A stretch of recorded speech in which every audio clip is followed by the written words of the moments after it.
सम्यक ज्ञान हर व्यक्ति को होना चाहिए।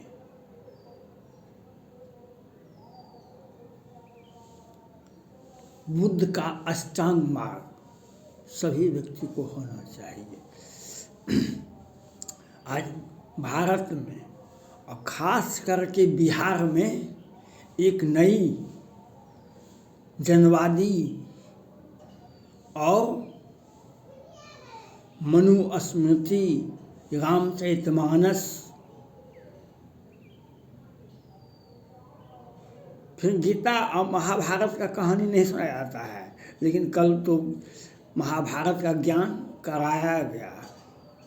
कल जदयू के पूर्व MLC हैं, महासचिव हैं, बिहार में तो नहीं कहे, झारखंड में जाकर के कहे, झारखंड के हजारीबाग में जाके बोले, हमारे आका हमको गाली देगा तो दो, हमको गाली देगा तो दो, लेकिन हमारे आका को अगर गाली दिया हम करबला बना देंगे, हम करबला बना देंगे। ये बात जदयू और राजद दोनों का है मिला हुआ विचार। और ये राजद के कुछ मंत्री जी तो कुछ नहीं मालूम पता है, कल हुई ऑक्सफोर्ड, कैम्ब्रिज और JNU से पढ़ के आए हैं, इसके पहले नहीं पढ़े थे। जब सत्ता मिलता है ना कुछ लोगों को तो वे अपना आपा खो बैठते हैं। ये प्रोफेसर साहब आज मंत्री बने हैं, इसके पहले MLA नहीं बने थे, इसके पहले वो नेता नहीं थे, आज पढ़ के आए हैं। मौका ए वारदात। रामचरितमानस का एक पंक्ति है, जोवन ज्वर किसे नहीं बलकावा, मच्छर का ही कलंक न लावा, चिंता सांप निको नहीं खाया, केहि न पद पाए बुराया।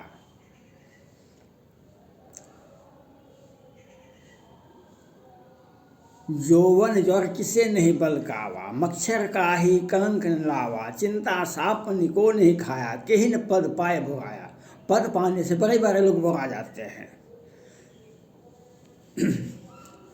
कुछ लोग अपना अपना विचार व्यक्त करते हैं, जो डॉक्टर भीमराव अंबेडकर हिंदू धर्म को छोड़ दिए और क्रिश्चन धर्म को स्वीकार किए, और मनुस्मृति, रामायण, गीता पर भी बहुत बात सुने बोले। ये सुनने में आता है। ये संविधान सभा के अध्यक्ष थे। संविधान को उन्होंने लिखा नहीं था, संविधान सभा उनके नेतृत्व में लिखा गया था। लेकिन हम भीमराव अंबेडकर साहब का विचार का, उनके समाज में योगदान का और आधुनिकता का, वे सबसे बड़े आधुनिक भारत के संत थे, आधुनिक भारत के। ये बोलते थे अंग्रेजी पढ़ो, ये बोलते थे उच्च शिक्षा प्राप्त करो। लेकिन जब भारत की आज़ादी हुई, आज़ादी के पहले 1922 में ही, लगभग 1922 में भीमराव अंबेडकर, महात्मा गांधी, नेहरू जी, ये सभी के सभी उसी समय से दक्षिण अफ्रीका से पढ़ के आ गए थे। सभी के सभी लॉयर थे, सभी के सभी उच्च शिक्षा प्राप्त, अच्छी शिक्षा, उच्च शिक्षा प्राप्त करके आए हुए थे। जितने भी देश के महान स्वतंत्रता सेनानी थे, जितने भी, सभी के सभी उच्च शिक्षा और अच्छी शिक्षा प्राप्त करके आए थे, इसमें कहीं भी शंका नहीं था। लेकिन सबका अपना अपना सोच था। जिन्ना साहब भी विदेश से पढ़ के आए थे, वे पाकिस्तान में नहीं पढ़े थे, लेकिन सबका सोच था अपना अपना, सभी कि सभी उस समय में विदेश में लॉ की पढ़ाई करके आए थे। महात्मा गांधी जी भी आए थे, भीमराव अंबेडकर साहब भी आए थे, लेकिन महात्मा गांधी एक धोती को 2 भाग में बांट करके जीवन पर्यंत निर्वाह किए। और सारे लोग, और चाहे भीमराव अंबेडकर साहब हो, पंडित नेहरू जी हों, चाहे जिन्ना साहब हों, या देश के और कितने भी उस समय के तत्कालीन लोग थे जो सभी विदेश से पढ़ के आए हुए थे। लेकिन महात्मा गांधी जी ने, वो भी तो उसी कॉलेज से पढ़ के आए थे, उनको भी अच्छी शिक्षा, उस शिक्षा, वो भी बैरिस्टर थे, लेकिन वे क्यों संत बन गए? उनके नेतृत्व में काहे भारत आज़ाद हुआ? आपके नेतृत्व में क्यों नहीं हुआ?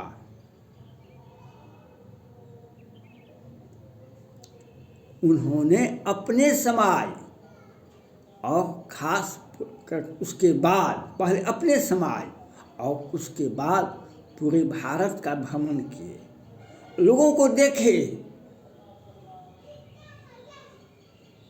वे तो अति संपन्न व्यक्ति थे, जो विदेश में आज भी किसी के बच्चे अगर विदेश में पढ़ते हैं तो उनको मालूम होता है, किसी के बच्चे अगर इंजीनियर डॉक्टर बनते हैं, किसी के बच्चे वकालत करते हैं अच्छे इंस्टीट्यूट से, मालूम होता है कि कितना पैसा लगता है। उस समय में कितना पैसा लगता होगा, लेकिन वे अति संपन्न व्यक्ति थे। पैसा टका का कोई उनके पास में कमी नहीं था, लेकिन वे क्यों वे एक धोती को एक संत के रूप में जीवन यापन किए, जबकि उच्च शिक्षा और अच्छी शिक्षा आज आप चाह के भी आपको उतनी बड़ी शिक्षा नहीं मिल सकती। चाहे आप कितना भी बड़ा घोटाला कर लें, कितना भी बड़ा पद पर पहुंच जाए, वह शिक्षा आप प्राप्त नहीं कर सकते, आपके बच्चे प्राप्त नहीं कर सकते हैं। लेकिन महात्मा गांधी आज पूज्य है पूरे भारत के लिए। क्यों? उन्होंने पूरे भारत का भ्रमण किए। पूरे भारत में उस समय जितने भी जिले थे, जितने भी राज्य थे, जितने भी जिले थे, वहाँ भ्रमण किए और वहाँ के लोगों का दीनहीन, गरीबी, बेबसी, लाचारी, बीमारी को देखे, महिलाओं को देखे, विद्रवित हो गए। कहा कि नहीं, हम तो जो चाहेंगे सो होगा। लेकिन इस गरीब, बेबस, लाचार व्यक्ति को कौन देखेगा? हम उसी गरीब, बेबस, लाचार व्यक्ति के साथ में हमको जीने का अधिकार है। अगर आप समाज में आपके सभी व्यक्ति गरीब हैं, मूर्ख हैं, अपाहिज हैं, बेरोजगार हैं, तो आपको ऊंची शिक्षा प्राप्त कर लेने और अच्छे पद पर पहुंच जाने का क्या औचित्य है? आप पलट के अपने समाज को देखिए, अपने परिवार को देखिए, अपने समाज को देखिए, लेकिन आप तो वो नहीं देखेंगे। लेकिन महात्मा गांधी जी ने देखा, महात्मा गांधी जी ने देखा अपने समाज को, अपने परिवार, अपने समाज, पूरे देश को देखा। हम उस समय में किस अवस्था में थे। जो कपड़े का अभाव था तो वह चरखा का से सूत निकाला जाता था, वह स्थिति आप समझिए। लेकिन महात्मा गांधी ने भारतीयों का दिल जीतने के लिए नहीं किए कोई काम। उन्होंने गरीबी, बेबसी, लाचारी, उस समय की सारी समस्या को समझे, सुने, उनके दिल में, लोगों के दिल में जाकर के बसे, जो आज उन्हें महात्मा गांधी पूज्य बापू कहा जाता है। शिक्षा तो बहुतों को मिलता है, लेकिन शिक्षा का उपयोग आप अपने स्तर से क्या करते हैं, किस प्रकार से करते हैं, वह आपके ऊपर डिपेंड करता है। आज भीम और अंबेडकर साहब का कहते हैं, वे पूजनीय हैं भारत के लिए, महात्मा गांधी पूजनीय हैं। लेकिन महात्मा गांधी जी ने अपने व्यक्तिगत जाति बिरादरी के लिए नहीं, पूरे भारत के लिए एक आइडियल बने, पूरे विश्व के लिए एक आइडियल बने। उन्हीं के नेतृत्व में स्वतंत्रता संग्राम में क्रांतिकारी विचारधारा भी थे।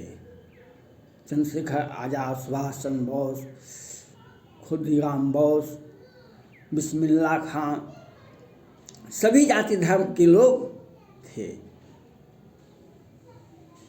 लेकिन उन्होंने बहुत शांत होकर के, क्योंकि आप पूरे विश्व का आज़ादी का इतिहास पढ़ेंगे, पूरे विश्व का, चाहे अमेरिका का आज़ादी का कहानी क्रांति पढ़ेंगे, स्टैच्यू ऑफ लिबर्टी को पढ़ेंगे, चाहे फ्रांस के क्रांति को पढ़ेंगे या रूस के क्रांति को पढ़ेंगे, तो हिंसा, रक्त रंजित हिंसा ही मिलेगा। कहानी का जितना ही कहानी पढ़ी किसी भी देश की आज़ादी का, लेकिन महात्मा गांधी जी के नेतृत्व में रक्त रंजित हमको क्रांति आज़ादी नहीं मिला। हमको शांति पे, सत्य और अहिंसा का सहारा महात्मा गांधी जी ने लिया था। सत्य और अहिंसा का जब जब आंदोलन उग्र हो जाता था तो वे छोड़ देते थे, कहते नहीं, उपवास पर बैठ जाते थे, उपवास पर बैठ जाते थे। और उन्होंने 1917 में, क्या 1913 में जब जलियांवाला बाग कांड देखे थे तो उनके आंख से आंसू हो गया। कहा कि अगर हम इसी प्रकार से आंदोलन करेंगे, हमारे भाई बहन समाज के बहुत सारे लोग मर जाएंगे, बहुत सारे हजारों लाखों युवा मर जाएंगे, तो आज़ादी लेकर के क्या करेंगे हम। उन्होंने कहा कि नहीं, उनको सोचे उस घटना के, स्वर्ण मंदिर पर जलियांवाला बाग कांड में हुआ था, अंग्रेजों के जनरल डायर ने सिख समुदाय के लोगों पर अंधाधुंध गोलियां चलाई थी। हजारों लोग मर गए थे, हजार लोग मर गए थे।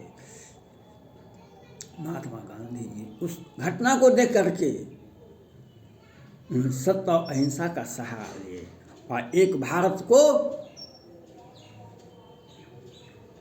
आज़ादी का इतिहास में, विश्व में जितना भी आज़ादी का इतिहास बना, अमेरिका, फ्रांस, इटली, जर्मनी, जितना भी, उसमें सबसे कम हिंसा अगर हुई वह भारत में हुआ। यह महात्मा गांधी की देन है, ये महात्मा गांधी की देन है। बैरिस्टर पढ़िए या मुख्यमंत्री बनिए, अगर आप बिहार के मुख्यमंत्री हैं या भारत के प्रधानमंत्री हैं, अगर समाज को एकजुटता में नहीं रखे तो आप जाने, आपकी शिक्षा जाने, आपकी आबो हवा जाने और आपके अंदर में किस प्रकार की भावनाएं उद्वेलित होती है, यह आपके ऊपर डिपेंड करता है। धन्यवाद।